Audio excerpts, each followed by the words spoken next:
සමහරවිට තලේ ගැලුණා. තලේ ගැලුණානේ. බල්ලා හදාගෙන මම දැන් ගොඩක් වෙලා ඉඳලා බලාගෙන ඉන්නේ. සාපතුමා. තේනේ. ඒ දෙන්නම් බං උඹලක කන බණේම.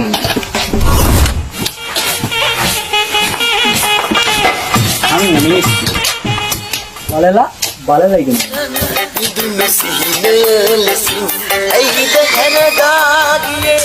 අනේ බුදු මල්ලි රත්තරනේ ඔය කොටන කික් මන් දදහම්බා ජනකේ මම ගොඩාක් කියලා බලාගෙන හිටියේ ඔයා කට්ටියට ඕදන් දෙනවා විතර ඔයා වැඩක් පොලක් කරන්නේ නැහැ බාප්පිතුමා මුම් ටික මෙහෙයවන්න ඕනේ නැත්තම් වැඩක් කරගන්න බෑ බලන්න මචං කිව්වා මන්ද බං කඩේ යනවා කඩේ ඉතින් බල්ලා හදාගෙන බං මටම කියන්නේ බාප්පිතුමා තේනේ බල සමාගී දෙයක්